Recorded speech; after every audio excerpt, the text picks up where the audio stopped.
Hi, Joe.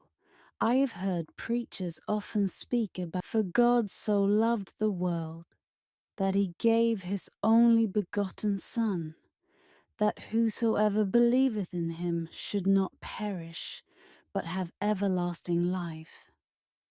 As the essence of the gospel, saying it captures the depth of God's love and the central message of Christianity. They say it reveals God's profound love for humanity, shown through the sacrifice of his Son, Jesus Christ, to provide eternal life to those who believe. Can you help me understand this from a deeper perspective? Yes, from a dualistic perspective, many preachers emphasize this verse as a message of hope and salvation. They urge people to accept the gift of eternal life by believing in Jesus. For them, belief isn't just an intellectual agreement. It's a commitment of the heart that leads to a transformed life. In their view, John 3:16 is a call to respond to God's love and embrace the invitation to eternal life, which they see as the ultimate expression of divine grace. They also mention the urgency of this message, right? That the decision to accept or reject Christ has eternal consequences. Yes, that's true. However, without a deeper understanding of the concept of eternity, this approach can be limiting.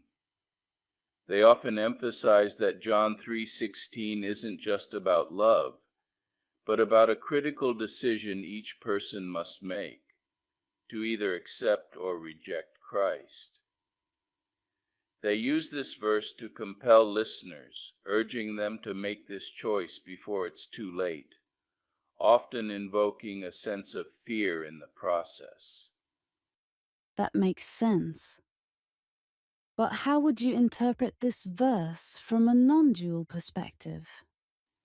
In non-duality, we look beyond the dualistic view of subject and object, or self and other. John 3:16, from this perspective, can be seen in a more universal and holistic sense. The I am is understood as the pure consciousness or awareness that is the essence of all beings. It is the unchanging eternal presence that underlies all experience. So, when Jesus refers to himself as the Son of God, how should that be understood? From a non-dual perspective, the Son of God is not just a reference to a historical figure, but a symbol of the divine presence or pure awareness within each person. In this interpretation, God represents the ultimate reality, the source of all that is, often equated with pure consciousness or the absolute. The world refers to the realm of forms, the manifest universe that appears within this consciousness.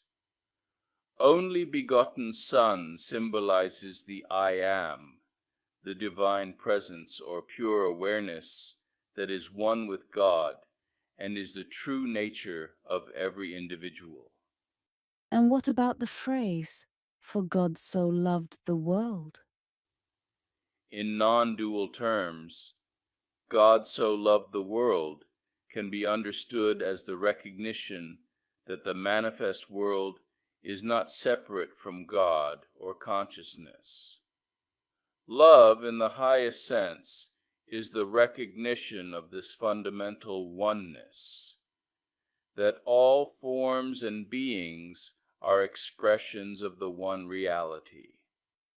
How then should we understand believing in him? To believe in him could be interpreted as recognizing and realizing this divine presence within oneself, the I am, or pure awareness. It's the understanding that your true self is not the limited separate ego, but the infinite consciousness that is one with God. And what about everlasting life? Everlasting life refers to the realization of the eternal nature of this pure awareness.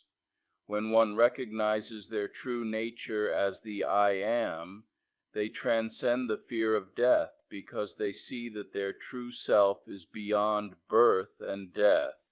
It is the eternal, unchanging reality. So, the only begotten Son is like the I am within each person. Exactly. The only begotten Son represents the pure consciousness within each person. To believe in Him is to recognize and realize this divine presence within oneself. This realization leads to the experience of everlasting life, the recognition of one's true eternal nature as love, peace, and joy. That's a beautiful interpretation. It really broadens the understanding of John 3:16. Yes, it aligns with non-dual teachings, which emphasize that there is only one ultimate reality and that all apparent separations are illusory. It offers a broader, more inclusive understanding of John 3:16, one that speaks to the universal truth of the oneness of all existence.